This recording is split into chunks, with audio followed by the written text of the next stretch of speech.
Si cette personne commence à prendre ses distances et à vous ignorer, restez dans cette vidéo car je vais partager 7 stratégies efficaces et stoïques pour faire face à cette situation. Avant de continuer, si vous n'êtes pas encore abonné à ma chaîne YouTube, je vous invite à le faire dès maintenant en vous abonnant. Vous resterez au courant de toutes les nouvelles vidéos que je publie en vous assurant de ne manquer aucun contenu précieux. Récupérons ensemble votre pouvoir personnel et maîtrisez cette situation une fois pour toutes. Passons maintenant au sujet intéressant d'aujourd'hui. Je sais que cette situation est arrivée à beaucoup de gens et cela m'est arrivé aussi pour la première fois il y a quelque temps, ce qui a été une source de souffrance. Cependant, la philosophie stoïcienne nous enseigne que la douleur fait inévitablement partie de la vie et que nous devons y faire face avec courage et résilience. Par conséquent, je vous encourage à rester jusqu'à la fin, car ces 7 conseils que je vais partager vous aideront à gérer la situation de manière équilibrée et à renverser la situation en votre faveur. J'espère que vous allez bien et que vous cultivez des pensées positives, que vous vous concentrez sur ce que vous voulez vraiment dans la vie et que vous abandonnez ce que vous ne voulez pas. Les stoïciens soulignent l'importance de concentrer notre énergie sur ce que nous pouvons contrôler et d'accepter sereinement. Ce que nous ne pouvons pas changer. Il est essentiel que vous vous aimiez de plus en plus chaque jour. C'est la clé pour ne pas ressentir le besoin des autres. Lorsque vous n'en avez pas besoin, c'est à ce moment-là que vous commencez à attirer et à devenir plus magnétique. J'espère que vous allez bien et que vous cultivez des pensées positives, que vous vous concentrez sur ce que vous voulez vraiment dans la vie et que vous abandonnez ce que vous ne voulez pas.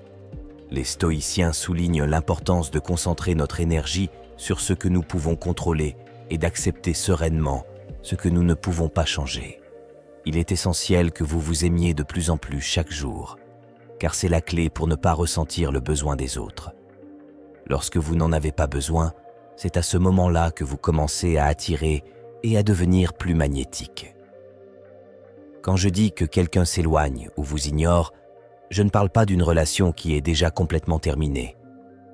Si une personne a décidé de quitter votre vie, lâchez-la, ouvrez les portes et permettez-lui de partir sans mendier ni mendier. Ce que je veux aborder, c'est lorsque vous êtes dans une relation qui a encore du potentiel, mais que vous remarquez que l'autre personne change, qu'ils ne sont plus avec vous de la même manière qu'ils l'étaient au début. Il est possible que cette personne s'éloigne ou même vous ignore. À ce stade, je vous invite à réfléchir pour savoir si cette distanciation a quelque chose à voir avec un changement d'attitude. Je dis cela à partir de ma propre expérience et parce que c'est prouvé lorsque l'on cesse d'être soi-même, la dynamique change. Rappelez-vous comment vous étiez avant de rencontrer cette personne. Vous aviez vos passe-temps, vos rêves et vous teniez à vous. D'accord. Est-ce que quelque chose a changé en vous lorsque vous êtes tombé amoureux? Avez-vous changé votre comportement? Lorsque nous tombons amoureux, il est courant de penser qu'en donnant beaucoup et en étant constamment attentif à l'autre personne, nous l'amènerons à nous aimer davantage et à rester avec nous pour toujours. Cependant, il est probable que vous ayez déjà réalisé que cela ne fonctionne pas ainsi. En fait, c'est généralement le contraire qui se produit. Lorsque vous donnez trop, l'autre personne commence à se désintéresser petit à petit et peut même vous ignorer. Cette même personne qui était très attentive à vous lorsque vous étiez encore concentré sur vous-même commence à prendre ses distances. Alors, que pouvez-vous faire pour inverser cette situation et faire en sorte que cette personne s'intéresse à nouveau à vous et ressente à nouveau ce magnétisme? Voici 3 choses qui peuvent vous aider. La première est de ne pas montrer de besoin. Si vous remarquez que la personne ne vous accorde plus la même attention qu'avant, ne vous répond pas autant ou même vous ignore, évitez de vous plaindre.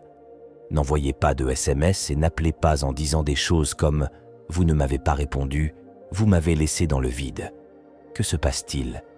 Ne montrez pas que vous vous souciez trop. Si vous faites cela, l'autre personne remarquera votre désespoir et votre frustration, ce qui peut l'éloigner encore plus. Ce que vous devez faire, c'est agir comme si cela ne vous affectait pas. Je sais que cela peut être délicat quand on aime quelqu'un, mais cela doit montrer que vous êtes heureux avec ou sans cette personne. Votre bonheur ne peut pas dépendre de la présence de quelqu'un d'autre dans votre vie. Concentrez-vous sur vos propres rêves et objectifs et montrez que vous pouvez avancer, peu importe ce que fait l'autre personne. Si vous permettez que votre bonheur dépende entièrement de quelqu'un, vous donnez à cette personne un immense pouvoir sur vous, ce qui peut conduire à une manipulation. Lorsqu'une personne commence à s'éloigner, c'est parce que vous vous êtes également éloigné de vous-même. Vous avez perdu ce magnétisme parce que vous avez mis de côté vos propres intérêts et vous êtes entièrement concentré sur votre partenaire. Qu'est-il arrivé à vos passe-temps? Si vous aimez faire du sport, continuez à le faire. Si vous aimez passer du temps avec vos amis ou passer du temps avec votre famille, assurez-vous de le faire. Vous ne pouvez pas faire tourner votre vie autour d'une seule personne. La clé est de ne pas avoir l'air dans le besoin. Vous devriez continuer à être heureux avec ou sans cette personne. Même si cela compte beaucoup pour vous, vous devez montrer que vous pouvez continuer à vivre pleinement. Ensuite, lorsque l'autre personne se rend compte que vous ne vous plaignez pas et que vous ne créez pas de drame, vous commencez à vous demander ce qui se passe. Il pensera, il semble qu'il ne se soucie pas que je m'éloigne et continue sa vie si heureuse. Mais même si intérieurement cela vous dérange, vous montrez que cette personne n'a aucun contrôle sur vous. Le contrôle est avec vous. Lorsqu'il voit que vous continuez à avancer, que vous prenez mieux soin de vous, que vous devenez plus attirant et que vous entretenez votre propre vie, c'est alors qu'il s'intéresse à nouveau à vous. La situation change et c'est l'autre qui se met à vous chercher. Qu'est-il arrivé à ces drames de « Pourquoi ne m'as-tu pas écrit ? Tu m'as laissé dans le vide. Je t'ai écrit plusieurs fois et tu ne l'as même pas lu. Maintenant, il n'existe plus car vous avez votre propre vie et vos propres choses à faire. De plus, lorsqu'il vous envoie un message, ne vous précipitez pas pour répondre. Si vous le faites, vous montrerez du désespoir et du besoin, comme si vous attendiez au téléphone pour répondre rapidement et exprimer vos sentiments. Ne montrez pas que vous dépendez de ce message pour être heureux. Lorsque vous n'en montrez pas le besoin, la relation devient plus équilibrée. Si l'autre personne sent que vous êtes toujours disponible et attentif, elle se désintéresse car elle ne ressent plus la même attirance. Ne donnez pas ce pouvoir. Montrez que vous avez votre propre vie et que tu es heureux avec ou sans cette personne. Le deuxième point est de ne pas toujours être attentif à la personne qu'on aime. Je comprends qu'au début c'est difficile parce que quand quelqu'un compte pour toi, tu veux passer le plus de temps possible avec cette personne, mais comment éviter d'avoir l'air dans le besoin et de ne pas y prêter autant d'attention? Pour cela, vous devez avoir vos propres activités et vous concentrer sur votre vie. Concentrez-vous sur ce que vous faisiez avant cette relation. Vous ne pouvez pas attendre que le téléphone sonne constamment ou raconter à cette personne tous les détails de votre vie. N'oubliez pas que votre partenaire n'est pas votre agenda personnel ou votre emploi du temps. Vous ne pouvez pas continuer à dire ce que vous faites à chaque instant. Je suis réveillé, je vais ici, je reviens de là, maintenant j'y vais. Si vous faites cela, l'autre personne ne ressentira pas le besoin de vous demander comment vous allez ou ce que vous avez fait. En racontant tout, vous ne laissez aucune place à la curiosité et à l'intérêt. Si cette personne ne vous écrit pas, ne désespérez pas et ne devenez pas un détective en vérifiant vos réseaux sociaux pour voir si vous êtes en ligne, à qui vous avez écrit ou à qui vous avez donné des likes. Cela crée une relation de dépendance et l'autre s'en aperçoit. Elle verra que vous n'êtes pas heureux sans elle et qu'elle peut faire de vous ce qu'elle veut, ce qui diminue son attrait. Votre monde ne peut pas tourner autour du monde de votre partenaire. N'abandonnez pas vos passe-temps pour vous y intégrer ou mettez de côté vos amis pour vous intégrer à son groupe. Penser que cette personne ne s'éloignera pas est une erreur. Ce faisant, vous vous annulez en tant que personne et perdez tout votre magnétisme. Avant de vous demander pourquoi l'attitude de votre partenaire a changé à votre égard, demandez-vous si vous avez changé votre attitude à son égard. Êtes-vous la même personne qu'au début? Ou êtes-vous devenu quelqu'un de différent? Lorsque vous cessez d'être aussi attentif et que vous vous concentrez sur vous-même, vous redevenez magnétique. C'est pourquoi il est crucial d'avoir un objectif, un rêve dans la vie. Que veux-tu accomplir? Si vous cherchez un emploi, consacrez-vous-y. En vous concentrant sur vos propres objectifs, vous devenez plus attirant et l'autre personne le remarque. Elle voit en vous quelqu'un avec son propre monde, avec ses propres passe-temps. Il est essentiel que vous puissiez profiter d'une promenade à travers la campagne, d'un film, d'un repas ou de toute activité sans que votre bonheur ne dépende de votre partenaire. Bien sûr, vous êtes heureux avec votre partenaire parce que vous l'aimez. Mais vous devriez aussi pouvoir être heureux sans eux. Beaucoup de gens confondent amour et dépendance. Ils pensent que si l'être cher n'est pas à leur côté, ils ne peuvent pas être heureux ni profiter de la vie. Ce n'est pas de l'amour. C'est de l'attachement et de la dépendance, et ce n'est pas une relation saine. Il est essentiel de faire la différence entre amour et dépendance pour avoir une relation saine. Bien sûr, vous pouvez être heureux avec votre partenaire, mais vous devriez aussi pouvoir l'être sans lui. Si votre partenaire se rend compte que vous n'êtes pas bien sans votre présence, que vous avez désespérément besoin de vos messages et de partager la plupart de votre temps avec lui, car sans cela, il a l'impression qu'il n'a pas de vie propre. Cela peut finir par les étouffer. Cette pression peut l'amener à s'éloigner, à vous ignorer et finalement à mettre fin à la relation, vous laissant le cœur brisé. Cela se produit parce que l'autre personne se sent asphyxiée et piégée. Je parle si clairement de cette situation parce que j'ai vécu et souffert. J'étais la personne dépendante qui, de peur d'être seule et d'avoir le cœur brisé, finissait par étouffer mes partenaires. En fin de compte, cette peur s'est réalisée, car je me suis moi-même laissé de côté en pensant que si je donnais trop, l'autre ne partirait pas, mais c'est le contraire qui s'est produit. Alors voici la troisième chose, dosez votre amour. Cette recommandation a aidé de nombreuses personnes.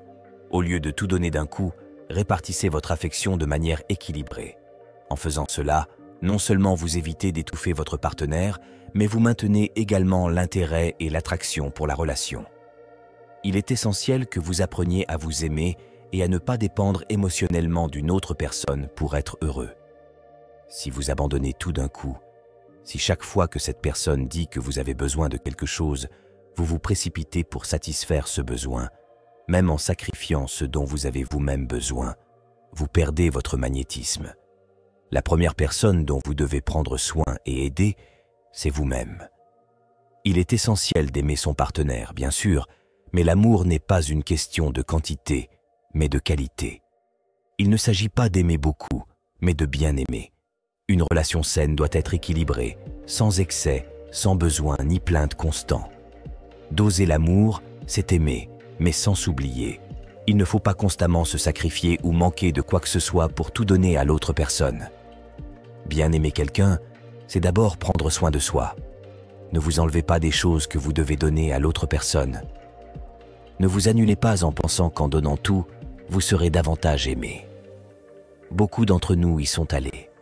Nous donnons tout à quelqu'un que nous aimons, puis nous nous retrouvons ignorés, voire trahis. Il est donc crucial de maintenir cet équilibre dans la relation. Aimez votre partenaire, oui, mais assurez-vous également de prendre soin de vous. Ne devenez pas un zéro à gauche, vous annulant ainsi. Croire que tout donner garantira l'amour de l'autre. Le véritable amour et le véritable respect commencent par soi-même. Pourquoi cela arrive-t-il? Parce que vous donnez trop et laissez de côté des aspects importants de votre vie qui vous rendaient auparavant attractif et magnétique. Cette personne est tombée amoureuse de quelqu'un qui avait sa propre vie, avec des passe-temps et des intérêts. Mais à mesure que vous tombez amoureux, si vous n'avez pas appris à vous aimer, vous commencez à vous sacrifier et à vous abandonner, croyant que l'amour donne tout. Si vous n'avez pas encore appris à vous aimer et croyez que l'amour consiste à placer l'autre au-dessus de tout, y compris de vos propres besoins, alors vous avez un problème de dépendance émotionnelle. Quand quelqu'un apparaît dans votre vie, vous oubliez de vous concentrer sur cette personne, pensant que vous ne pouvez aimer que si vous êtes avec quelqu'un et que vous ne pouvez pas être seul. Si vous vous trouvez dans cette situation, la première chose à faire est de vous éloigner de la relation et de vous concentrer sur vous-même. Vous devez prendre soin de vous et apprendre à vous aimer. Jusqu'à ce que vous y parveniez, vous continuerez à répéter la même histoire avec des personnes différentes, mais avec la même dynamique. Vous vous demanderez pourquoi, si vous êtes si bon et si vous donnez tout, l'autre personne se détourne. La réponse est qu'en amour, être une bonne personne ne suffit pas. Il est nécessaire de comprendre et de respecter certaines règles du jeu. Vous ne pouvez pas être si attentif à l'autre au point de vous oublier vous-même. Vous ne pouvez pas tout abandonner sans réserve et vous ne pouvez pas ressentir le besoin de l'autre, car ces trois choses tuent votre magnétisme. En fin de compte, l'autre personne s'éloigne et vous vous retrouvez avec une estime de soi détruite. Il est essentiel de trouver un équilibre et de se rappeler que votre bonheur et votre bien-être sont tout aussi importants. Gardez vos intérêts et vos passe-temps et ne sacrifiez votre identité pour personne. Bien aimer, c'est aussi s'aimer soi-même. Cela se produit lorsque les gens ont encore un vide intérieur et des fardeaux émotionnels qu'ils traînent depuis l'enfance. Ils pensent qu'ils ne peuvent ressentir de l'amour qu'à côté de quelqu'un et que, pour ne pas perdre cette personne, ils doivent tout donner en se sacrifiant. Mais ce n'est pas un amour sain. Ce n'est pas une question de quantité, mais de qualité. Il y a quelques années, j'ai moi-même vécu cela. Je n'allais pas bien. J'ai beaucoup souffert dans mes relations. Aujourd'hui, je suis ici parce que j'ai pu me guérir, parce que j'ai pu me sauver moi-même en premier et trouver la paix et l'amour sans avoir besoin de quelqu'un à mes côtés. C'est ce que je veux que vous réalisiez. Lorsque vous retrouvez votre pouvoir, personne ne peut vous contrôler ou vous manipuler. Votre bonheur ne dépend plus du fait que quelqu'un vous écrive ou non. La personne qui tient vraiment à vous vous cherchera. Et s'il s'en fiche, il ne vous écrira pas. Mais vous ne mendirez ni ne vous plaindrez. Vous ouvrirez les portes et laisserez cette personne partir. Parce que quand quelqu'un tient à vous, c'est évident. Et quand ce n'est pas le cas, c'est encore plus évident. La clé est de guérir son propre vide, d'apprendre d'abord à s'aimer soi-même. Ce n'est qu'alors que vous pourrez avoir des relations saines et équilibrées où l'amour est authentique et non basé sur une dépendance émotionnelle.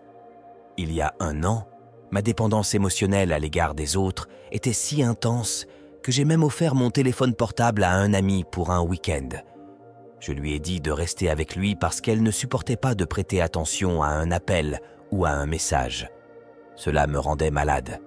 Par conséquent, les personnes qui sont encore émotionnellement dépendantes et qui ne savent pas s'aimer ont tendance à vivre collées au téléphone, en attendant constamment la validation des autres. J'ai donné le téléphone à mon ami et je me suis senti très malade, extrêmement mal, mais cela n'a rien résolu. Cette stratégie n'a pas fonctionné car les blessures émotionnelles doivent être soignées de l'intérieur. Il ne s'agit pas seulement de vous déconnecter de votre téléphone pendant quelques jours et d'éviter tout contact avec votre partenaire. Les blessures qui provoquent la dépendance émotionnelle sont profondes et il faut s'attaquer à la source. Il est important de comprendre d'où vient cette dépendance. Dans mon cas, ces blessures viennent de l'enfance. Peut-être que, comme pour moi, la présence d'un parent vous manque ou peut-être êtes-vous surprotégé. Ces expériences vous amènent constamment à rechercher l'attention des autres parce que vous sentez qu'il vous manque quelque chose et croyez que vous ne pouvez pas être seul. Guérir ces blessures implique un travail personnel profond. Vous devez identifier la source de votre dépendance émotionnelle et apprendre à combler ces vides par vous-même.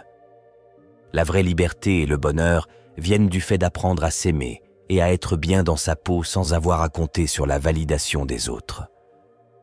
Donc, si vous voulez devenir magnétique et faire fonctionner vos relations et que l'autre personne veut être avec vous, vous devez penser vos blessures et apprendre à vous aimer dans la solitude. Prenez le temps de ne pas en ressentir le besoin afin que lorsque la vie vous présente quelqu'un de nouveau, vous ne répétiez pas les mêmes comportements. Si vous ne guérissez pas intérieurement, vous répéterez inconsciemment les mêmes actions encore et encore, jusqu'à ce que la douleur vous oblige à chercher une solution. Vous êtes nombreux à m'écrire pour me dire que vous appréciez mes vidéos, mais vous recommencez ensuite à agir de la même manière.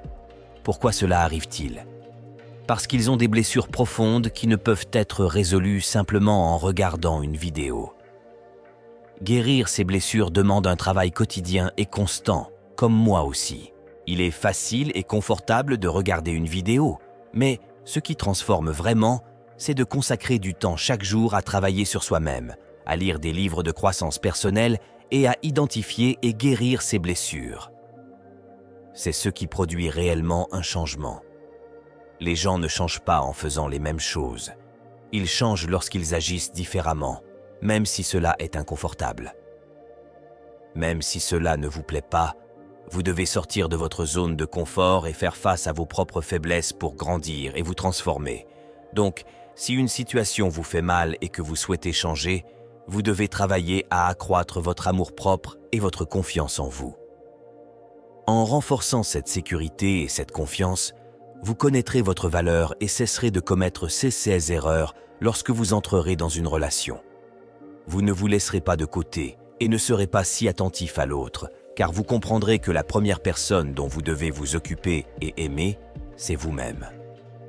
À partir de cette plénitude, vous pourrez partager votre amour sans être dépendant du téléphone, sans vous sacrifier constamment pour l'autre. Il est crucial que vous conserviez votre propre monde, vos objectifs et vos passe-temps, sans que tout tourne autour de la personne que vous aimez. C'est ce qui maintient son magnétisme. Pour cette même raison, votre partenaire s'éloigne et commence à vous ignorer, car vous cessez d'être vous-même en essayant de vous adapter et de plaire à l'autre. Gardez votre identité, vos intérêts et votre propre vie, et à partir de là, vous pourrez avoir une relation plus saine et plus équilibrée. Maintenant, lorsque l'autre personne remarque que vous ne vous plaignez pas ou ne créez pas de drame, elle commence à se demander ce qui se passe. Lui, pensera-t-elle, il semble que peu importe que je m'éloigne, lui, elle est toujours heureuse. Même si à l'intérieur ça vous dérange. Vous montrez que cette personne n'a aucun contrôle sur vous. Le contrôle est avec vous. Lorsqu'il voit que vous continuez à avancer, à prendre soin de vous, à devenir plus attirant et à maintenir votre propre vie, c'est alors qu'il s'intéresse à nouveau à vous. La situation change et c'est l'autre qui se met à vous chercher. Maintenant que vous connaissez ces stratégies initiales, explorons 4 stratégies supplémentaires qui vous aideront à retrouver davantage votre pouvoir et à faire face à cette situation encore plus efficacement. 16 stratégies sont essentielles pour approfondir votre compréhension et renforcer votre position. Restez avec moi pour les découvrir tous et transformer votre vie amoureuse. Stratégie d'autosuffisance stoïcienne. L'autosuffisance est l'un des piliers fondamentaux du stoïcisme et peut être un outil puissant pour faire face à la situation de quelqu'un qui commence à prendre ses distances et à vous ignorer. La philosophie stoïcienne nous enseigne que nous devons rechercher le bonheur et l'épanouissement en nous-mêmes, plutôt que de compter sur des facteurs externes ou sur d'autres personnes. Ceci est particulièrement important lorsque nous sommes confrontés à la douleur émotionnelle de voir quelqu'un s'éloigner. Imaginez une personne qui ressemble à un roc stable et inébranlable. C'est l'idéal stoïcien. Peu importe ce qui se passe autour de lui, il reste stable et fort, car sa force vient de l'intérieur. Pour appliquer cette stratégie, il est crucial que vous commenciez à cultiver cette même force intérieure. Tout d'abord, concentrez-vous sur vos propres activités et intérêts. Lorsque quelqu'un s'éloigne, il est facile de tomber dans le piège de l'obsession, en pensant constamment à ceux qu'il a fait de mal ou à ceux que vous pourriez faire pour regagner son attention. Au lieu de cela, redirigez cette énergie vers vous-même, adoptez des passe-temps que vous aimez, consacrez-vous à apprendre quelque chose de nouveau ou investissez du temps dans un projet personnel que vous avez toujours voulu accomplir. Cela occupera non seulement votre esprit, mais renforcera également votre autonomie. Par exemple, si vous avez toujours aimé peindre, achetez de la peinture et recommencez à créer. Si vous aimez lire, plongez-vous dans les livres que vous avez toujours voulu explorer. En vous engageant dans ces activités, non seulement vous êtes distrait, mais vous reconnectez également avec des parties de vous-même que vous aviez peut-être négligées. Rappelez-vous l'enseignement stoïcien selon lequel le vrai bonheur vient du fait de vivre selon notre nature et de développer nos vertus. De plus, il est essentiel de pratiquer l'autocompassion. Souvent, quand quelqu'un s'en va, nous avons tendance à être nous-mêmes, nous reprochant de ne pas être assez bons. La perspective stoïcienne, cependant, nous apprend à accepter ce que nous ne pouvons pas changer et à nous concentrer sur ce qui est sous notre contrôle. Au lieu de vous blâmer, traitez-vous avec la même gentillesse et la même compréhension que vous offririez à un ami cher. Reconnaissez vos sentiments, mais ne les laissez pas définir qui vous êtes. Pour illustrer, imaginez que vous êtes un guerrier au combat. Un stoïcien ne regrette pas les flèches qui lui arrivent, mais se concentre sur la façon de se protéger et de se battre du mieux qu'il peut. De même, face à une douleur émotionnelle, reconnaissez les coups, mais restez ferme dans votre quête d'autosuffisance et de croissance personnelle. Un autre élément essentiel de l'autonomie stoïcienne est la pratique de la méditation et de la réflexion. Prenez le temps quotidiennement de méditer sur vos pensées et vos émotions. Cela peut être fait de manière simple, comme s'asseoir dans un endroit calme, fermer les yeux et se concentrer sur sa respiration. Laissez vos pensées aller et venir sans les juger. La pratique régulière de la méditation peut aider à développer un esprit plus calme et plus résilient, capable de mieux faire face au stress et à l'anxiété provoquée par l'éloignement de quelqu'un. En plus de la méditation, tenez un journal dans lequel vous pourrez réfléchir à vos expériences et émotions. Écrivez ce que vous ressentez, ce que vous avez appris. Ce jour-là et comment vous comptez appliquer les principes stoïques pour améliorer votre vie. Cette pratique aide non seulement à clarifier vos pensées, mais sert également de rappel constant de vos progrès et de votre croissance. Enfin, n'oubliez pas que l'autonomie ne signifie pas l'isolement. Il est important de cultiver des relations saines et significatives avec les autres. Cependant, ces relations doivent être fondées sur le respect et le soutien mutuel et non sur la dépendance émotionnelle. Entourez-vous de personnes qui vous valorisent et vous encouragent à être la meilleure version de vous-même. Cela crée un réseau de soutien qui renforce leur autosuffisance. En mettant en œuvre cette stratégie, vous commencerez à remarquer un changement significatif dans ce que vous ressentez à l'égard de la personne que vous éloignez. Au lieu de vous sentir désespéré ou impuissant, vous ressentirez un sentiment renouvelé de contrôle et de confiance. Ceci, à son tour, peut amener l'autre personne à vous voir sous un jour nouveau et plus attrayant, car rien n'est plus attrayant qu'une personne vraiment autonome et heureuse par elle-même. En bref, vous le ferez. L'autonomie stoïcienne est une pratique continue d'autonomisation intérieure, de compassion envers soi et de concentration sur ses propres vertus et intérêts. En adoptant cette approche, non seulement vous ferez mieux face à la situation actuelle, mais vous vous préparerez également à affronter les défis futurs avec résilience et équilibre. Stratégie de contrôle des émotions. Le stoïcisme peut être extrêmement efficace lorsqu'il commence à prendre ses distances et à vous ignorer. Les stoïciens croient que ce ne sont pas les événements eux-mêmes qui nous dérangent, mais plutôt l'interprétation que nous leur donnons. Par conséquent, la façon dont vous gérez vos émotions peut complètement transformer la situation.